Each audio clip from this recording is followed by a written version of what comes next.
아론의 두 아들 나답과 아비후가 비극적으로 죽은 후에 하나님께서 직접 하신 말씀이 있습니다. 그것이 바로 오늘 9절부터 11절의 말씀입니다. 레위기에서 하나님께서 아론에게 직접 하신 유일한 말씀이 9절부터 11절입니다. 이 9절부터 11절은 제사장이 하나님 앞에서 직무를 수행하는 동안 지켜야 할 규례를 말하고 있습니다. 우리 9절과 10절 말씀을 함께 읽겠습니다. 9절과 10절입니다. 너와 내 자손들이 회막에 들어갈 때에는 포도주나 독주를 마시지 말라. 그리하여 너희 죽음을 면하라. 이는 너희 대대로 지킬 영영한 규례라.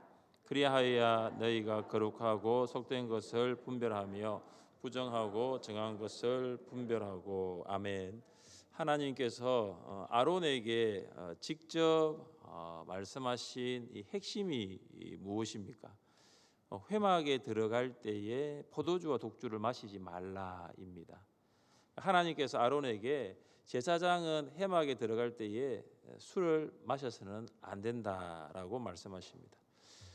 술은 사람의 정신을 혼미하게 만듭니다. 사람이 정상적으로 생각하는 것, 또 합리적으로 판단하는 것을 방해합니다. 술은 육적인 본성을 드러나게 하고 말과 행동으로 죄를 짓게 합니다. 제사장이 술을 마시면 제사장이 직무를 제대로 수행할 수 없다는 것입니다. 어떤 학자들은 이 나답과 아비후의 이 비극적인 사건을 술과 연관이 있다고 추측을 합니다. 그러니까 나답과 아비후가 제사장의 직무를 하기 전에 술을 마셨다라는 것입니다. 술을 마셔서 하나님께서 명령하신 불이 아니라 다른 불로 분향단에 불을 붙였다라고 추측을 합니다. 그들이 술을 마셨는지 술을 마시지 않았는지는 알 수가 없습니다. 분명한 것은 나답과 아비후가 제사장의 직무를 제대로 수행하지 못했다는 사실, 이거 하나만큼은 분명합니다. 왜 하나님께서 아론에게 회막에 들어갈 때 술을 마시지 말라고 하셨습니까? 여러분 10절을 한번 보시면 10절에서 반복하여서 나타나는 단어가 있습니다. 여러분 10절을 보시면 반복하여 두 번 나타나는 단어가 있는데 그것이 무엇입니까? 분별이죠. 분별. 그러니까 술을 마시면 분별력을 상실한다고 보시면 됩니다. 술을 마시면 제사장의 직무를 분별할 수가 없습니다.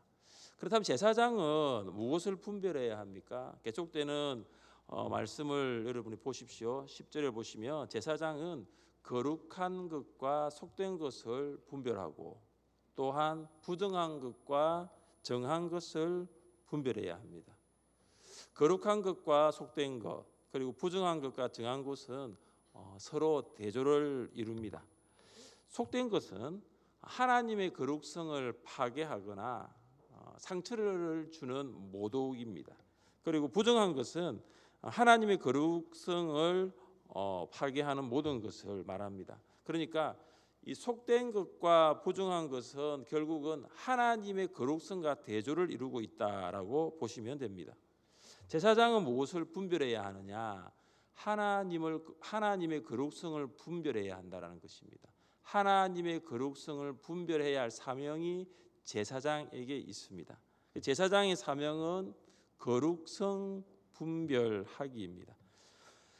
나답과 아비후가 비극적인 죽음을 당한 이유도 여기에 있습니다. 하나님의 거룩성을 분별해야 할 사명이 있는 제사장이 거룩성을 분별하지 못했기 때문입니다. 거룩성을 분별하기라는 이 제사장의 사명, 이것을 상실했습니다. 그래서 번제단의 불이 아니라 다른 불을 가지고 분향단에 불을 붙였습니다.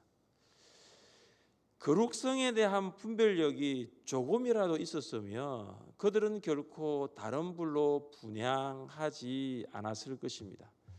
하나님께서는 번제단의 거룩한 불로 제사장의 직무를 수행할 것을 말씀하셨지만 그들은 이 하나님의 말씀에 불순종하였습니다.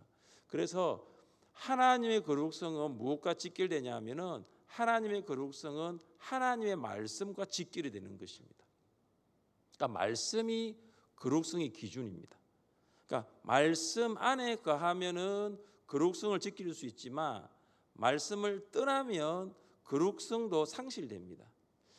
사랑하는 성도 여러분, 거룩한 것과 속된 것, 부정한 것과 정한 것을 구별할 수 있는 기준이 무엇일까요?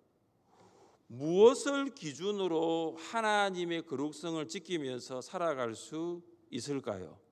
무엇일까요? 성경입니다. 하나님의 말씀인 성경입니다. 왜냐하면 이 성경이 성도의 신앙의 기준, 또한 성도의 행위의 기준이 되기 때문입니다. 성경은 노아 시대를 타락한 시대라고 합니다. 노아 시대에는 죄악이 세상에 가득하고 사람의 마음이 악하였기 때문입니다. 그러니까 노아 시대의 사람들이 거룩한 것과 속된 것, 정한 것과 부정한 것을 선택하는 기준이 어디 있었느냐 하면 성경이 아니라 사람에게 있었다는 것입니다. 하나님의 말씀이 아니라 사람의 불호에 있었다는 거죠. 내가 좋아하고 아니면 내가 좋아하지 않는 거기에 기준이었습니다. 창세기 6장 2절이 그것을 잘 증명하고 있습니다. 같이 한번 읽어보겠습니다. 하나님의 아들들이 사람의 딸들의 아름다움을 보고 자기들이 좋아하는 모든 여자를 아내로 삼는지라. 말씀을 잘 보시면 하나님의 아들들이 사람의 딸들의 아름다움을 보고 자기들이 좋아하는 자기들이 좋아하는 여자를 아내로 삼은 것입니다. 성경에 대한 기준, 말씀에 대한 기준은 완전히 배제되어 있습니다. 노아 시대 사람들은 하나님의 말씀이 아니라 자기들이 좋아하는 것을 기준으로 삼았습니다. 지금 세상도 노아 시대와 같습니다.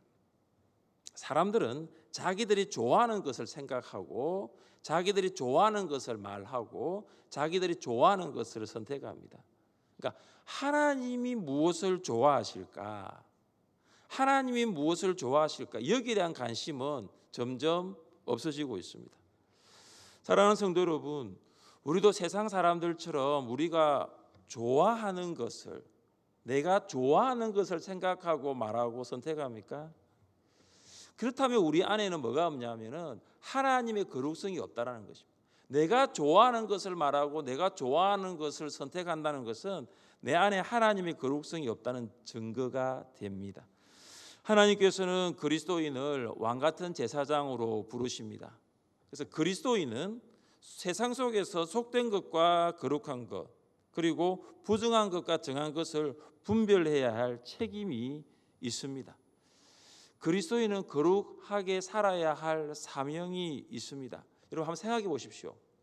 그리스도인인데 그리스도인에게 거룩성이 없으면 그리스도인이 아닐 수 있습니다.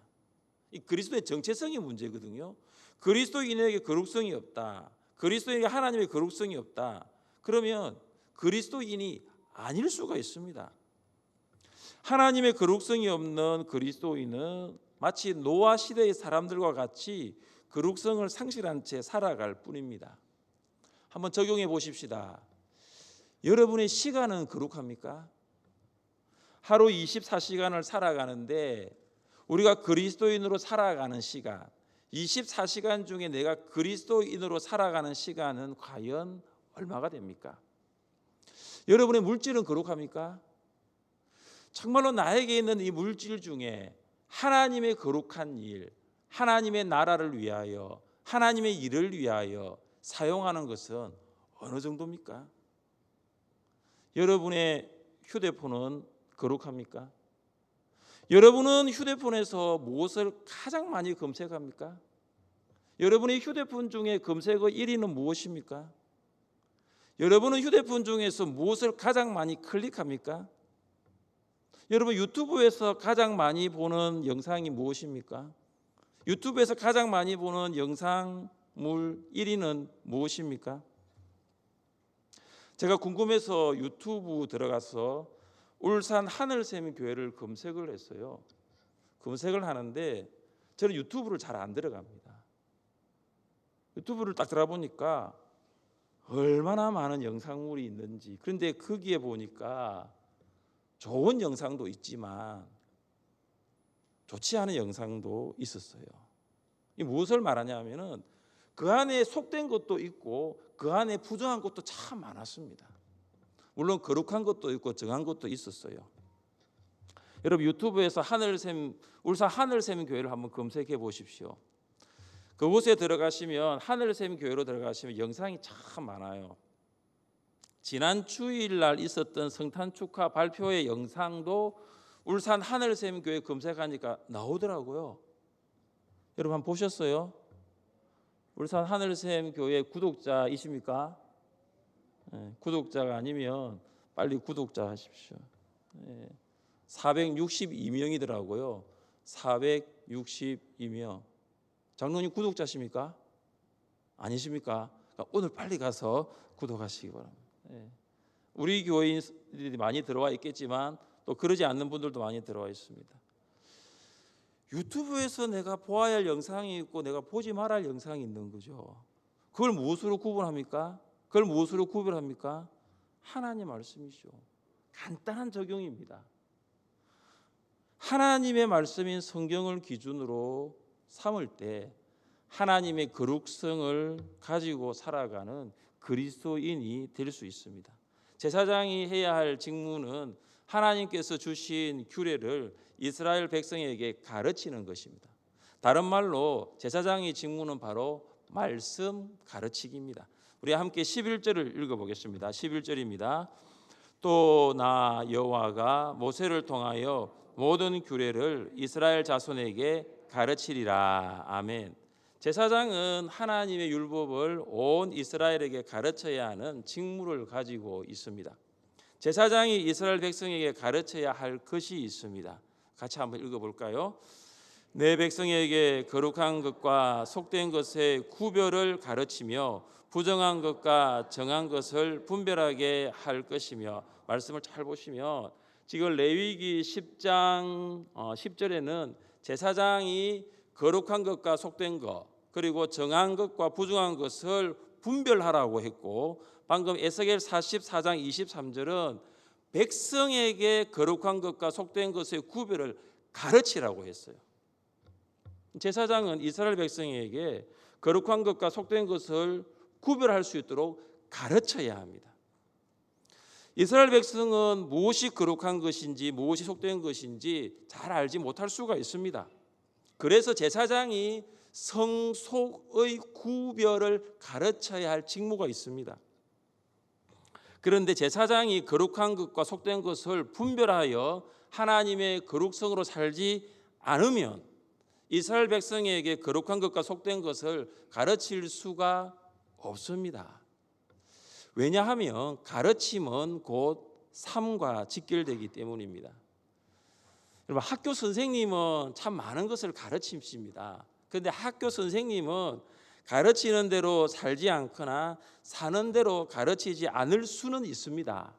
그러나 여러분, 교회 학교 선생님은 다릅니다. 여기 교회 학교 선생님 계십니까? 교회 학교 선생님은 달라요. 학교 선생님은 가르치는 대로 살지 않을 수도 있고 사는 대로 가르치지 않을 수도 있는데, 교회 학교 선생님은 달라요. 교회 학교 선생님은 가르치는 대로 살아가는 사람이에요. 그리고 살아가는 대로 가르치는 사람이에요. 가르침이 삶이 되고 삶이 가르침이 됩니다. 목자는 목장의 선생님이 되십니다. 그래서 목자는 목원에게 가르쳐야 되는데, 목원에게 가르치는 대로 목자가 살아가야 하고 목자가 사는 대로 가르쳐야 합니다. 부모는 가정의 선생님입니다. 부모는 자녀에게 가르치는 대로 살아가야 하고 사는 대로 가르쳐야 합니다. 제사장의 직무가 두 가지가 있는데, 하나는 뭐냐 하면은 하나님의 거룩성 분별하기, 또 하나는 말씀 가르치기예요. 저는 오늘 이 자리에 모인 여러분들이 이 제사장의 두 가지 이 직무 사명을 우리 하늘샘 교회 성도들도 잘 지키면서 그리스도인으로 살아갈 수 있기를 주님의 이름으로 축복합니다. 나답과 아비후의 비극적인 죽음 이후에 모세는 제단에서 태우고 남은 제물 처리에 대한 지시를 했습니다. 12절과 13절 말씀을 함께 읽겠습니다. 모세가 아론과 그 남은 아들 엘르아살에게와 이다말에게 이르되 소재에 남은 것은 지극히 거룩하니 너희는 그것을 취하여 누룩을 넣지 말고 제단 곁에서 먹되 이는 여호와의 하제물 중 내 소득과 내 아들들의 소득인즉 너희는 그것을 거룩한 곳에서 먹으라. 내가 명령을 받았느니라. 아멘. 모세는 아론과 두 아들에게 소제물에 남은 것을 제단 곁에서 먹을 것을 명령합니다. 제단 곁은 어디냐면은 물두멍과 이 성막 입구 사이에 있는 거룩한 곳입니다.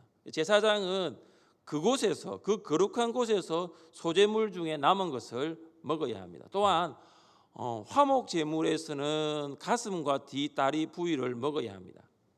나답과 아비후가 비극적으로 죽었습니다. 그런데 아직 제사에 남은 순서가 있습니다. 제사에 남은 순서는 뭐냐면은 이 소재에 남은 것을 제사장이 먹는 것입니다. 이것을 먹어야 제사는 마무리가 되고 제사는 효력이 있게 됩니다. 일의 시작은 중요하죠.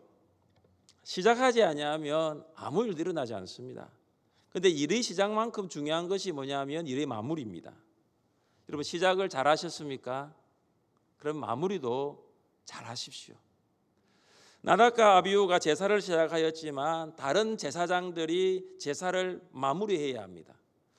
비록 나답과 아비후의 비극적인 죽음이 있었지만 제사는 중단될 수가 없습니다. 여러분 2022년 여러분의 시작은 어떠하였습니까? 아마 꿈과 희망을 가지고 올해를 시작하셨을 것입니다.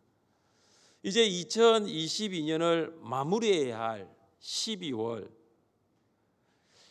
혹시 연중에 나답과 아비후와 같이 전혀 예상하지 못한 일이, 전혀 여러분 삶 가운데 불행한 일이 생긴 적이 있습니까? 그래서 그 불행한 일 때문에 내가 지금 해왔던 일들을 중단해 버린 적은 없습니까? 여러분 마무리가 참 중요합니다. 여러분 마무리를 잘 하십시오. 그래서 우리가 이야기하지 않습니까? 유종의 미를 거둡시다. 그것이 마무리예요. 12월을 잘 마무리하십시오. 12월은 1월과 연결이 됩니다. 12월을 잘 마무리할 때 기대감을 가지고 2023년 1월을 시작할 수 있습니다. 개인적으로 계획한 일이 있으시면 마무리를 잘 하십시오. 그리고 교회가 정한 실천 목표가 여러분이 지금 하고 있으면 이 실천 목표에 대한 마무리도 잘 하시길 바랍니다. 아직 성경 일독을 하지 못했다면 남은 10일 동안 마무리를 잘 하십시오. 마지막까지 읽는 거죠. 내가 올해는 성경 일독을 하기로 했는데 중간에 만약에 중단을 하셨다면 마무리를 잘 하시기를 바랍니다. 제사장들은 염소의 피를 제단에 뿌린 후 염소에 남은 것을 먹어야 하는데 진 밖에서 불태워 버립니다. 여러분 이것은 율법에 기록한 규정을 어긴 것입니다. 율법에는 이렇게 나와 있습니다. 죄를 위하여 제사 드리는 제사장이 그것을 먹되 곧 회막들 거룩한 곳에서 먹을 것이며, 율법에 따르면 제사장이 속죄 제물을 하나님께 드린 후에 제물을 먹어야 합니다. 모세는 제사장들이 율법에 불순종한 것을 알게 되었고 이것으로 인하여 더 큰 심판이 닥칠까 매우 두려워하였습니다. 그래서 모세는 남아있는 두 제사장 엘르아살과 이다말에게 왜 이 율법의 규정을 어겼느냐고 설명하라고 다그칩니다. 여러분 17절입니다. 이 속죄 제물이 지극히 거룩하거늘 너희가 어찌하여 거룩한 곳에서 먹지 아니하였느냐? 이는 너희로 회중의 죄를 담당하여 그들을 위하여 여호와 앞에 속죄하게 하려고 너희에게 주신 것이니라. 제사장은 거룩한 속죄 제물의 고기를 성막들에서 먹어야 합니다. 먹어야 회중의 죄를 담당하게 되고 모든 제사가 끝나게 되는데 제사장들이 이 고기를 먹지 않았어요. 그래서 모세가 격노하였던 것입니다. 모세가 더 격노한 이유가 한 가지 더 있습니다. 이미 두 제사장이 율법에 따른 규정을 위반함으로 죽음을 당했습니다. 그런데 속죄 제물을 먹어야 하는데 먹지 않고 불태워 버렸으니 또 규정을 위반하였으니 모세가 더 두려워하고 있는 것입니다. 설명을 하라고 다그치자 아론이 입을 엽니다. 우리 19절 말씀을 함께 읽겠습니다. 19절입니다. 아론이 모세에게 이르되 오늘 그들이 그 속죄제와 번제를 여호와께 드렸어도 이런 일이 내게 임하였거늘 오늘 내가 속죄 제물을 먹었더라면 여호와께서 어찌 좋게 여겼었으리요. 왜 아론이 속죄 제물을 먹지 않고 태웠는지가 여기 나와요. 무엇이냐면 두려움 때문입니다. 아론은 두 아들에게 임한 하나님의 심판 때문에 충격을 받았고 속죄 제물을 먹을 마음이 없었습니다. 하루아침에 두 아들이 제사를 드리다가 죽었잖아요. 그런데 제사장들이 그 속죄 제물의 고기를 먹어야 하는데 먹을 수가 없는 거죠. 아들이 제사를 드리다가 죽었는데 어떻게 이 속죄 제물에 남은 것을 먹을 수 있습니까? 먹을 수 없는 거예요. 율법은 문자적 준수가 매우 중요합니다. 율법은 문자적으로 지켜야 됩니다. 그래서 이 속죄 제물에 남은 것을 제사장들은 반드시 먹어야 합니다. 이것이 율법에 나와 있는 문자적인 요구입니다. 그런데 더 중요한 것이 한 가지가 있습니다. 그것이 뭐냐 하면은 율법의 목적입니다. 그것은 문자보다 더 중요합니다. 왜냐하면은 하나님께서 이스라엘 백성에게 율법을 주신 이유가 있습니다. 그것이 무엇이냐면 하나님의 마음이에요. 하나님의 마음을 알아라는 거예요. 특별히 하나님을 경외하는 마음이에요. 아론의 말에서 그가 얼마나 율법의 목적을 잘 알고 있는가가 나와 있습니다. 이렇게 아론이 말했습니다. 여호와께서 어찌 좋게 여기셨으리요. 이 아론의 말과 아론이 다 불태워버린 이 행위를 보면 그가 하나님을 굉장히 두려워하고 있다는 것을 볼 수 있습니다. 하나님이 좋게 여기지 않았다는 거죠. 두 아들이 죽었는데 그 속죄 제물을 먹게 되면 하나님이 과연 좋게 여기실까? 하나님을 경외하는 마음이 아론에게 있었다라는 사실입니다. 여러분 사울을 한번 보십시오. 사울이 아말렉과의 전투에서 모든 것을 진멸하지 않고 가장 좋은 것을 남겨두었습니다. 사무엘이 이런 사울의 행위에 대하여 물었을 때 사울은 이렇게 말합니다. 하나님께 제사하기 위하여 남겨두었다라고 합니다. 하나님은 제사를 참 좋아하십니다. 그래서 우리가 레위기에서 하나님께서는 이스라엘 백성들에게 이런 제사를 이렇게 하라고 말씀하셨습니다. 그런데 사무엘이 사울에게 하는 말을 보면 하나님께서는 단순한 제사를 좋아하는 것이 아니라 하나님의 마음에 맞는 제사에 초점이 있다는 것을 알 수가 있습니다. 같이 한번 읽어보겠습니다.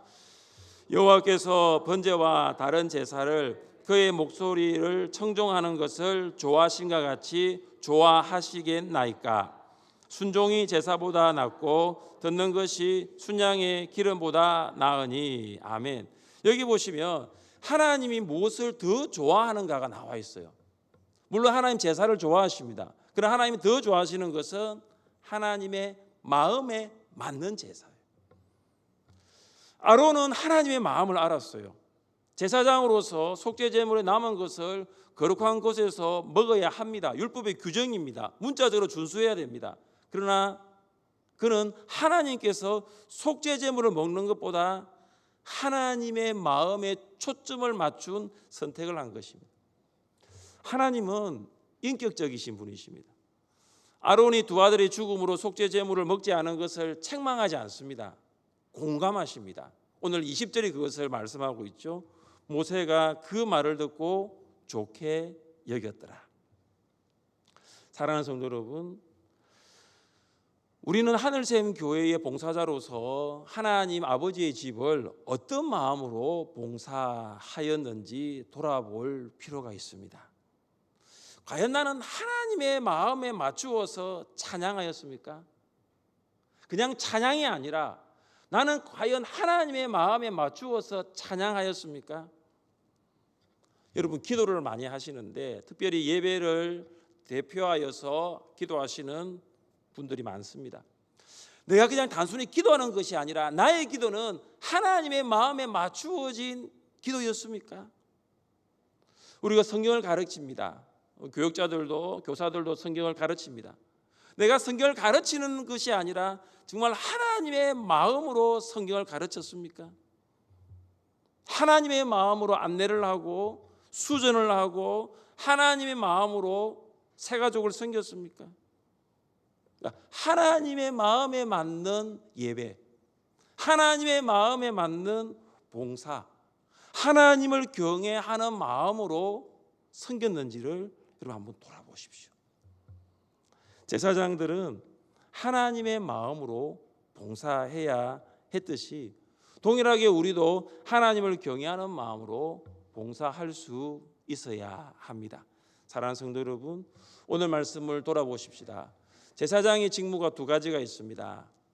거룩성 분별하기, 말씀 가르치기입니다. 우리도 하나님의 은혜로 그리스도인이 되어서 이 두 가지가 우리에게 있는 줄 믿습니다. 하나님의 거룩성을 분별하며 또한 하나님의 말씀을 가르치는 자로 살아갈 수 있기를 바랍니다. 이제 한 해가 정말 얼마 남지 않았습니다. 한 해를 잘 마무리하십시오. 그리고 새로운 한 해를 기대감을 가지고 시작하십시오. 하나님을 경외함으로 우리에게 주어진 모든 봉사가 하나님의 마음과 하나님의 경외하는 마음으로 그 하나님께 하는 그 모든 일들을 끝까지 잘 감당해 나갈 수 있기를 주님의 이름으로 축복합니다.